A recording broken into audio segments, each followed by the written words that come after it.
Baik, hari ini kita akan diskusi metode selanjutnya. Setelah kemarin kita menggunakan metode log mean temperature difference ya. Hari ini kita akan menggunakan NTU method. NTU itu number of transfer unit ya. Nah, bedanya apa? Kalau metode LMTD dan NTU ini sama-sama bisa untuk menghitung besarnya perpindahan kalor ya yang terjadi. Nah, bedanya adalah kalau di metode NTU ini itu kita menggunakan ya perbandingan antara perpindahan panas nyata realnya dengan perpindahan panas atau perpindahan kalor yang maksimum mungkin terjadi gitu. Jadi ini perbedaan di sini. Nah,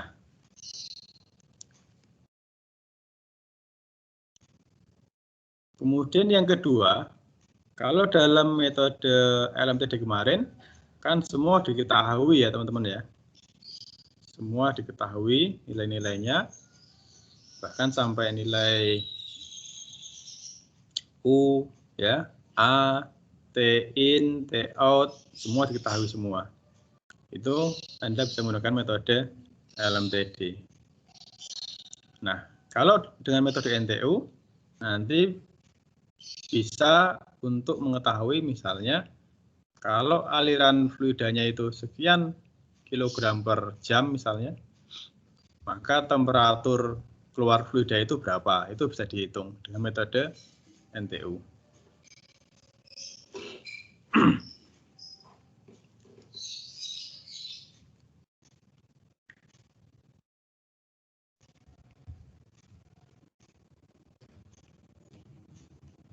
Nah, sekarang kita lihat persamaan 10-14. Ini persamaan yang kita kenal bersama ya. Yang kita kenal bersama. 10-14 ini hukum kekalahan energi antara bidang satu, antara sisi fluida panas dan sisi fluida dingin. Ya, ada TH1 min TH2 dan TC2 minus TC1. Gitu. Jadi ini adalah harus sama ya, panas yang dilepas dan panas yang diterima. Kalau yang 10-14 ini yang parallel flow, yang 10-15 ini yang counter flow.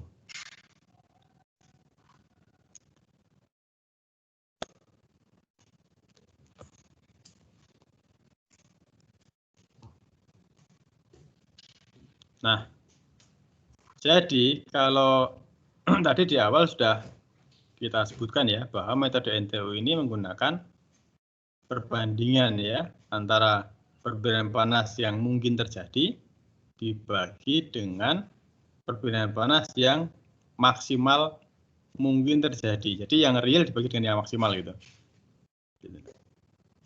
Sehingga kita harus mencari berapa perbedaan kalor maksimum yang mungkin terjadi, yaitu Qmax sama dengan M dot kalikan C minimum. Jadi nanti Anda harus mencari M dot dikalikan C karena ada dua ya, ada sisi fluida hot dan cold.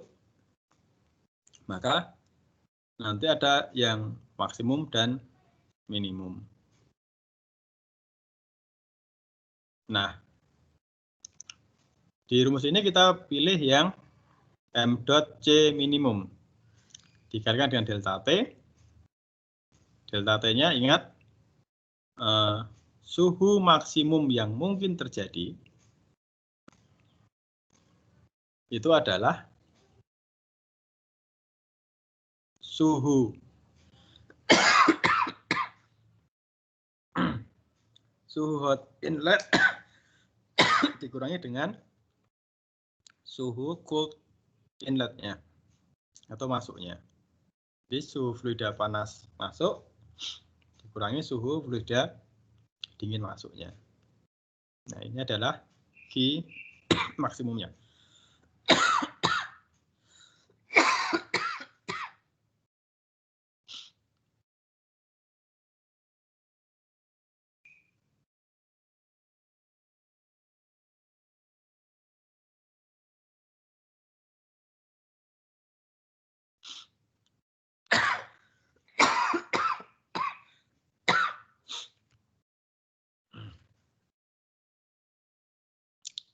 Oke, kita lanjutkan ya.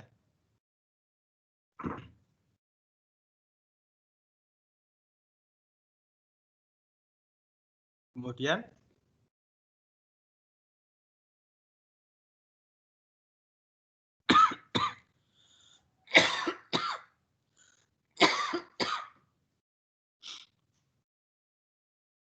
fluida minimum itu yang fluida minimum yang tadi dipilih itu boleh yang panas maupun boleh pula yang dingin. Ini tergantung dari laju aliran massa dan kalor spesifiknya.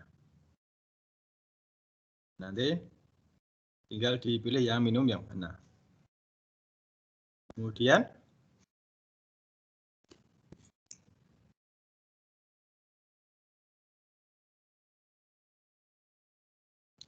untuk aliran sejajar atau paralel itu efektivitasnya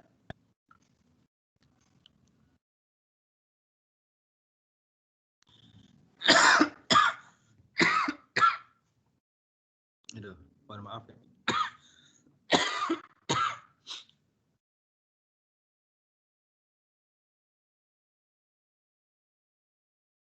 Efektivitasnya adalah epsilon H itu sama dengan M dot H kali CH kalikan TH1 dan TH2 per M dot HCH kali TH1 min TC1.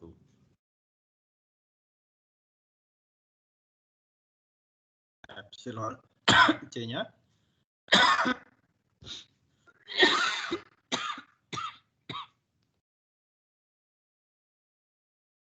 M dot C kali CC kali TC2 minus TC1 dibagi M dot C kali CC TH1 min TC1.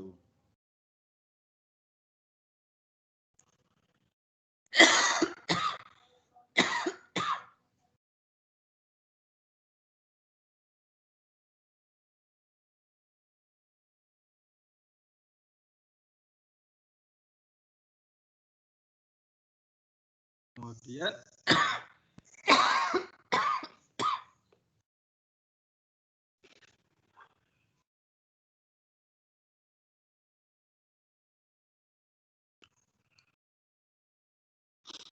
kemudian 10-19 dan 10-20 ini untuk yang counterflow. Nah, hingga secara umum efektivitas itu dapat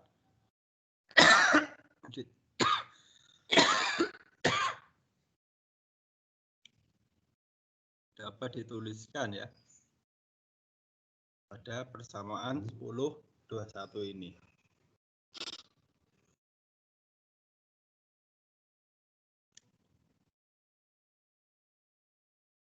Kemudian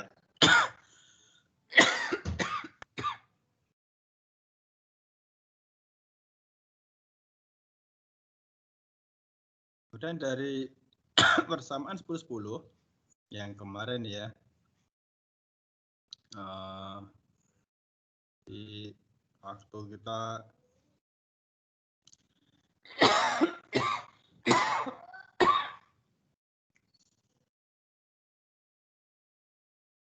waktu kita membahas LMTD kemarin, ini learn ini ya, learn TH2 min TC2 per TH1 min TC1. Itu bisa dituliskan di bawahnya ini 10, 2, 3.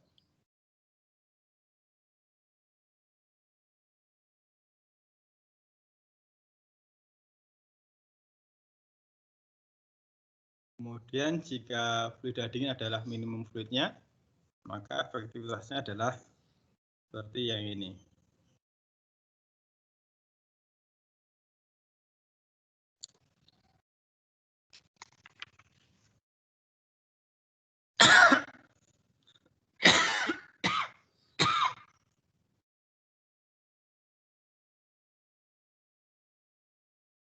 Kemudian kalau ditulis ulang,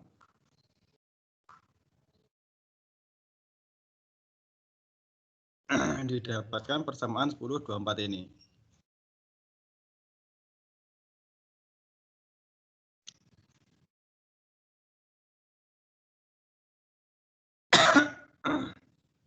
Nah, kemudian kalau dilakukan substitusi, di mana TH ini dari persamaan tadi ya, persamaan kekelahan energi tadi masih ingat ya, ini yang konsep dasar ini. QH sama dengan QC, didapatkan TH ya, TH2-nya ini. Ini kita substitusi persamaan 10-24, kita bisa mendapatkan persamaan ini, yang baru ini. Dan kalau disederhanakan, maka kita akan mendapatkan persamaan 10-25 ini. Rumus dari efektivitasnya atau effectiveness.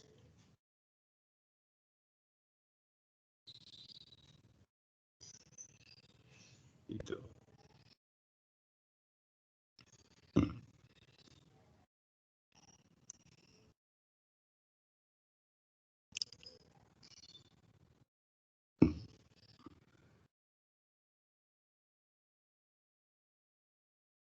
Di mana sini ada C ya, C min, C max ya. C sekali lagi di sini adalah M dot dikalikan dengan C kecil. C kecil adalah kalori jenis, M dotnya adalah laju aliran masanya. Gitu. Ini adalah sekali lagi akhirnya kita mendapatkan persamaan suatu efektivitas perbedaan kalorinya itu seberapa besar. Ini 10-27 ini. Nah, sekarang coba kita lihat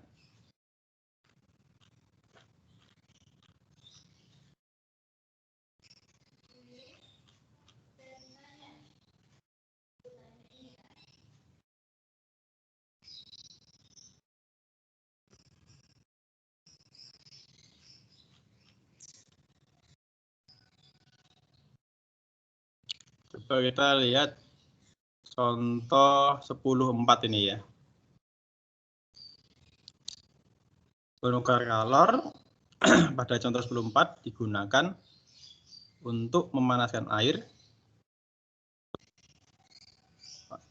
Pada kasus itu ya, ini yang pernah kita bahas dulu. Dengan menggunakan suhu fluida yang sama, sudah masuk tentunya ini, dihitunglah suhu air keluar bila kecepatan alirannya hanya 40 kg per menit. Air ya. Hitung pula perbedaan kalori total pada kondisi tersebut. Jadi teman-teman diminta mencari TC2 air ya, yang cooled ya, TC2 dan Q totalnya. Nah, gimana caranya? Nah, di sini kita bisa melihat bahwa laju aliran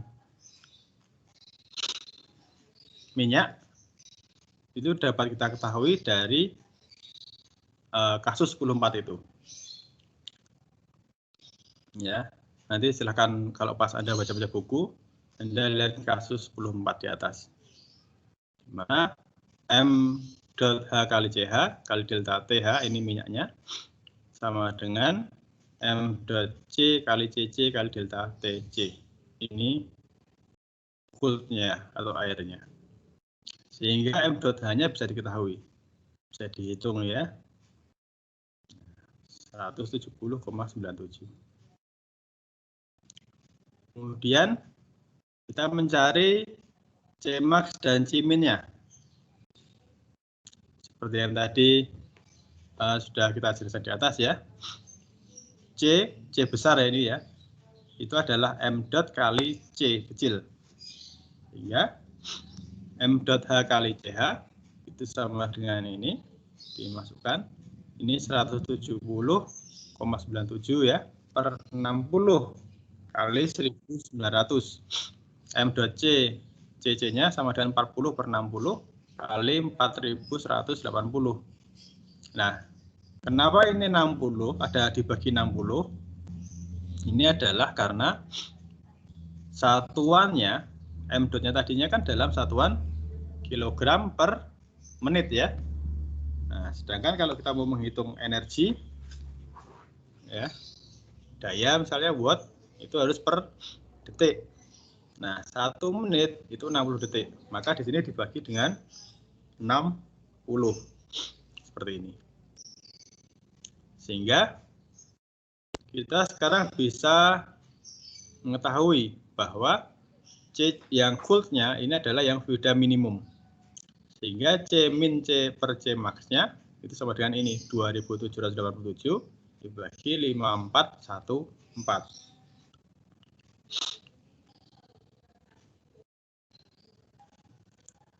Kemudian kita mencari NTU-nya.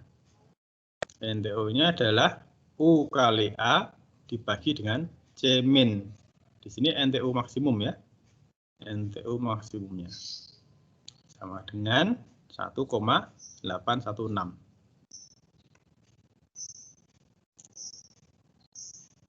Kemudian luasan area diketahui dari soal 10.4 ya diketahui. Kemudian dari gambar 10.13, oh iya, jadi untuk metode NTU ini kita bisa menggunakan grafik ya untuk mencari efektivitasnya ya. Pada kasus ini dari grafik 10.13 itu bisa dicari efektivitasnya, yaitu sebesar 0,744. Caranya gimana? Caranya adalah teman-teman harus mencari dulu NTU max-nya dan mencari C min per C max-nya. Caranya begitu.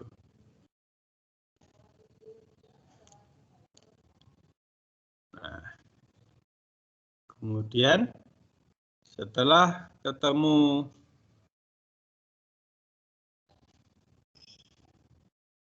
efektivitasnya tadi ya 0,744 ya, itu kan delta T cooled dibagi delta T maksimum, kan?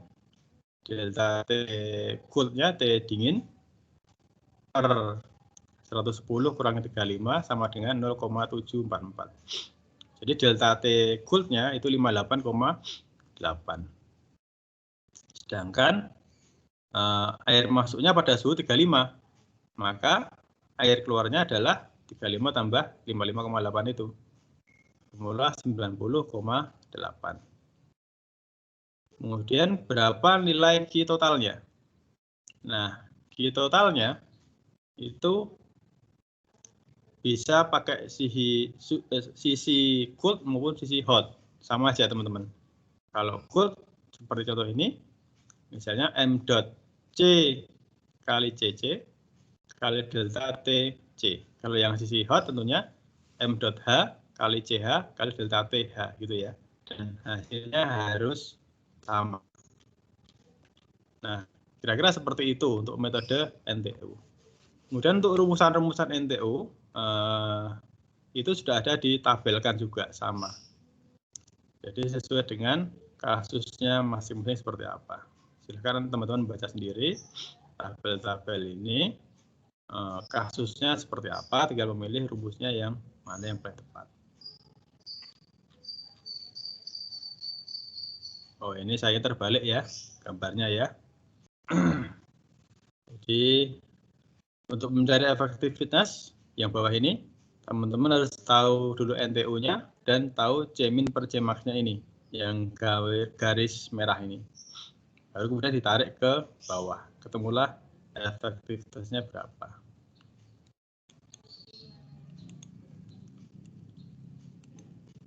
Oke, kira-kira seperti itu ya penjelasan saya tentang metode NTU. Sekali lagi mohon maaf karena hari ini saya batuknya masih cukup parah ini.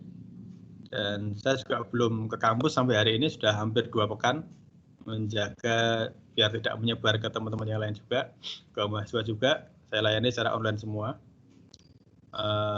Dan teman-teman saya minta untuk membaca sendiri juga dan latihan soal juga. Itu ya. Oke, terima kasih.